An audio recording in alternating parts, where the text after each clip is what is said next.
time for the Mayo Jam. Hello everyone, I am Bhadrika Bharadwaj from the batch of 2018. I'm currently studying in Delhi University, pursuing my MA in history. And today I'm here with my batchmate and fellow dormmate, Ria Arya, who has established herself as a sexuality educator and therapist in the past few years. And I think it is very important that we have a discussion on this, especially in today's day and age. Hi, everybody. My name is Ria Arya. I am from the batch of 2018. And we're here to talk about sexuality education and how important it is in the world as we see it today. And over the course of this conversation, we really hope that we're able to make a difference in at least the individual lives of everybody listening to this. So, Ria, what exactly is sexuality education? That's a good place to start because if you Google sex education, Google will give you a very shameful and a very restrictive definition, which is that sex education is teaching somebody, preferably or ideally a student, about contraceptives, about safe sex, also about the dangers of having sex. And this becomes a very restrictive definition primarily because it only talks to us about how bad sex is or how easy it is to demonize sex. Sexuality, on the other hand, is a wider spectrum because it covers not just sex as we think of it, but also our mind, our bodies, the way we carry out relationships, our self esteem, the advocacy for our rights, for our pleasure. Sexuality education is a spectrum that covers every aspect of us as human beings, which is why it is something that I believe should be everywhere in the world. Very well explained. Now, school, Ria, we did not really have any sort of sex ed, right? Literally nothing. But after graduation, how did you navigate and educate yourself on the issue? And like, school did not really offer us any such opportunities. So, what did you do yourself? And like, was it difficult? What steps did you have to take? How did you go about it? That's a lovely question, although it makes me feel a little bit like a celebrity. But you're absolutely right because school, and we are talking about one of the country's best centers for education. And it is, even if it's the fact that Mayo does not have sex ed, reflects terribly on the Indian education system because other schools are not doing as well as we are. And it also reflects on the fact that as people, when we talk about sex and sexuality, we are highly, highly governed by three things, which are fear, shame, and guilt. Now, one of the reasons why I chose to do what I do is actually something that happened in school. And if you remember, before we graduated, we used to do this thing, like right before we were taking our board exams, we used to sit down every night and talk to each other, just hoping to stay in each other's lives forever. And I remember in one of these conversations, the entire dorm was sitting down, and there's like 15, 16 of us sitting and talking. And suddenly we somehow started talking about sexual assault. And it was a very intense conversation because we just started asking how many of us had had similar experiences. And it was at that point where about 13 of us raised our hands. And it was shocking, it was disturbing, and frankly, it was really angering to think that while we had all been through this ordeal, which should govern a lot of anger and rage, we'd also gone 5 to 6 years of living with each other without ever talking about it. And we were all close to each other, we all loved each other. And that made me realize that sometimes you can be very, very close to someone and not talk about experiences that shape the rest of your life because of the fear, shame, and guilt. And so after school got over, while I was doing my bachelor's, I also did comprehensive sexuality education as international courses. I am currently an American Association of Sex Educators, Therapists, and Counselors certified therapist. And these certifications took about 2 years. And it's after that where I am now practicing as a sex therapist along with a clinical psychologist. And yes, it was difficult, but I think it's mostly difficult because of the world. Like, I remember talking to my mother about it, and she said, people will never understand what you do. And I said, on the contrary, people will highly understand what I do.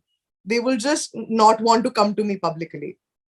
But I'm glad that times are changing, and the fact that we're able to have this conversation today on a kind of forum like we are, I hope that it just looks really positively and things change.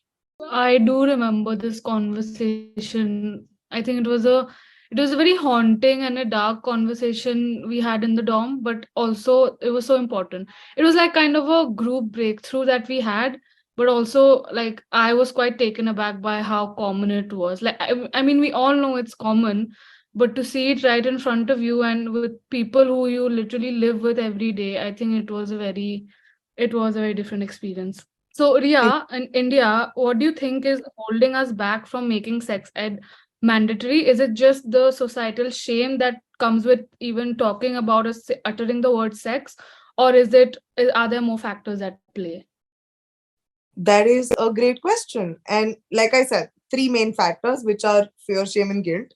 But I do want to talk about them a little more. See, most of the educators or the parents that I speak to, in terms of why do you not give your children sex ed, they will say something like, and when I say sex ed, I don't mean just sex education, I mean sexuality education, because sexuality education, like I said, governs every aspect of our life. So their primary reason is that they believe letting giving your child or providing your child with sexuality education is essentially like giving them a green flag to go ahead and have sex. And so they're just like, oh, if I educate you about this, that's what you're going to do. I'm like, no, but we educate people about not to commit murder. It does not tempt me to take a knife and go down the streets. But sometimes you just have to like go ahead and explain this to people in multiple ways. And and so what I usually do is that I ask a teacher or a parent to sit quietly on the back when I'm doing a session with younger children. And it's after the session is done and when they see these kids asking questions, and that's when they realize that this is actually very, very important. And they're actually much more grateful that they were there to witness that their kids are suddenly not sex fiends. They are just responsible adults now who care about establishing a good relationship with themselves and thus other people. And I mean, whatever sex ed we do give our children, especially in like educational institutions or even at home, is very performative and thus very demonizing. Because like I before I joined Mayo, I was in this school somewhere in Ahmedabad, and they were taking us out for this 2-3 day trip to Mount Abu, which is on the border of Gujarat and Rajasthan, right? And so this was a co-educational school, so there were both boys and girls present. And so what they did was that they took all the girls separately, and then in a very hush hush way they were talking to us about menstruation. And a significant part of the sex ed curriculum in India is based around menstruation, which they do only with girls, which is why boys don't know anything about it. And that is also so troubling. And because we were an all girls institution, the school across is an all boys institution, the few times in the year that we met, I'm sure you remember how awkward it was, because we were just not even sure how to hold a damn conversation. And when we went to like co-educational colleges, and now that we are studying with boys in the class, when I deal with men as clients, it took a lot of unlearning to remind myself that they are also human beings. They also go through issues, and we need to know about their anatomy as much as they need to know about ours. And we need to know about the emotional pressures that are on them as much as they need to know about the emotional pressures on us. As far as shame is concerned, frankly, again, shame about menstruation to begin with, then shame about STIs, then shame about contraceptives. Because I don't hear any education about contraception. All you hear is abortion is terrible, never get aborted, or you'll go to hell. Or here are pills that might work. Again, pills don't work on people who are above a certain weight. Pills don't work on people who have, say, a learning disability, an intellectual disability. But we are not taught any of these things. And as a result, we become adults in the real world without any real education. Do we know how to do our taxes? No. Do we know how to fill our bank forms? No. Do we know how to apply for a permanent residency? No. And as a result, do we also know about good sex education? Hell no. So, if in a school, I think if we start talking about real education, emotional maturity, physical maturity, sexual maturity, mental maturity become a part of the same conversation. All we have to do is just take one step forward. As far as shame is concerned, the emo boys, trend on TikTok and on Instagram, I genuinely believe that emo boys have done more and have contributed more to reducing stigma around menstruation than the Indian education system has. Because you have all these videos of these boys with like blonde hair and earrings and like a tiny dangler in one ear, talking about how there's no shame in menstruating, talking about how there's no shame in advocating for yourself, how consent is super important. And as cringe-worthy as it is, I'm also really grateful to them because all discourse is discourse. And who are we to gatekeep them because they just don't look like us and talk like us? What they're saying makes absolute sense. Like, I mean, I'm sure you remember, right? Biology class, ninth grade, 10th grade, when we're taught the reproductive system, everybody's just sniggering the entire time. Teachers skip the entire concept. Like when we were doing Merchant of Venice in 10th grade as ICSE, the entire part of slight homoeroticism between Antonio and Bassanio, I was about to say Basonio because you know who I'm talking about.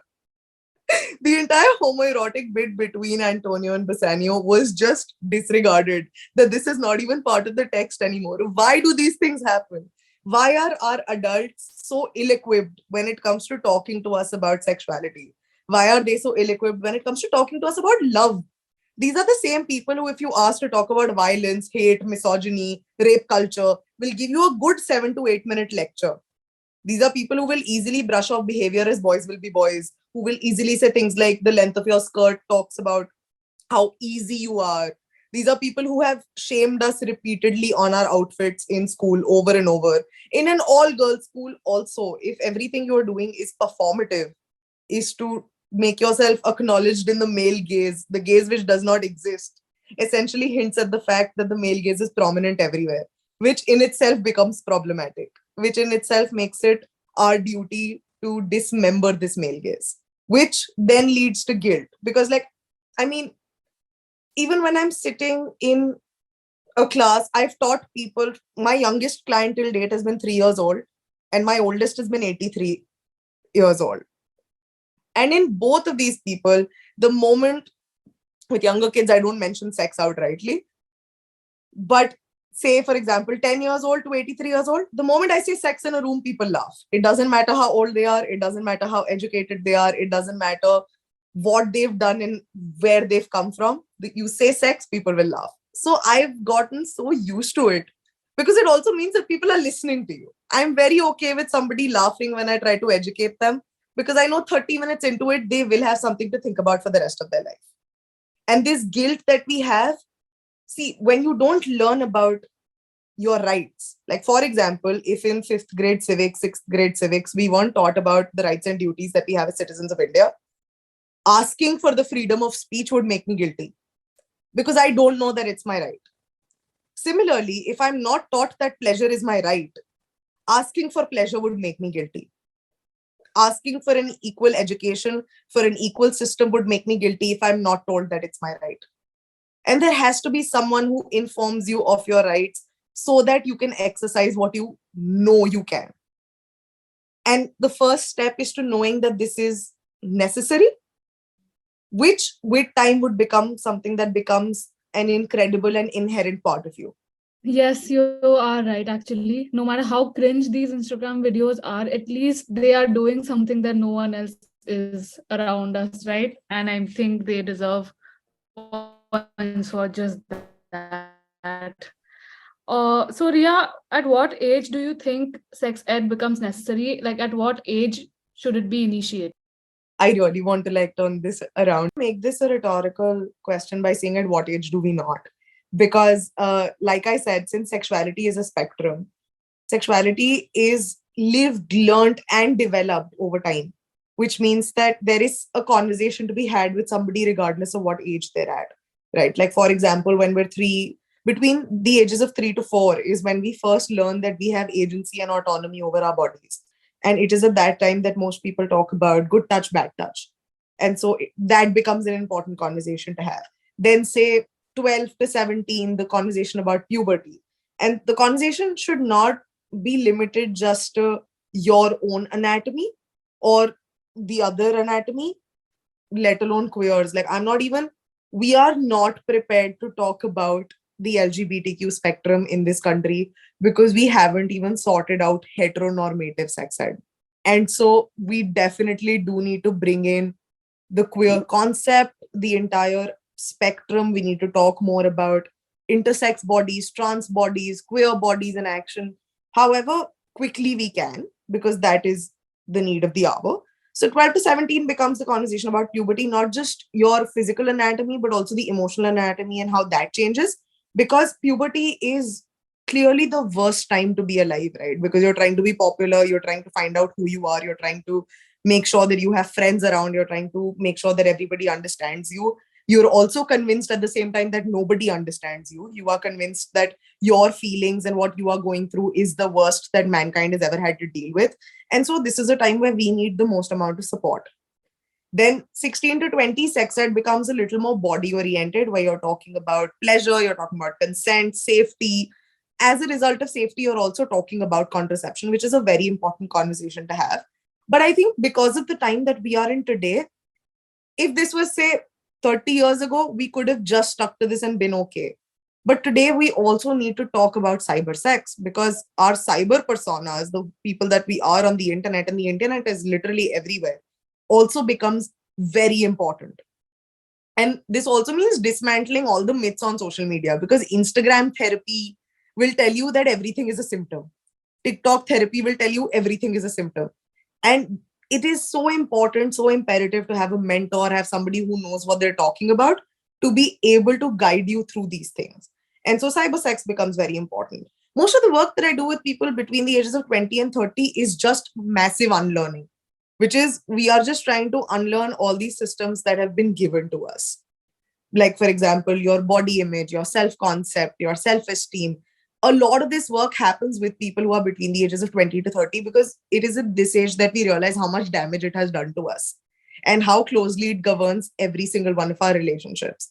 And then with some who are above 25, often the conversation also becomes about pregnancy. It also becomes about keeping yourself you when you are going through the process of being in like a long term relationship and giving birth to a child. Because I think, as Kalki Kekla mentioned in her book that she wrote after her daughter was born, it is very easy to lose yourself when you become a mother. It is very easy to just become a mother and remain nothing else.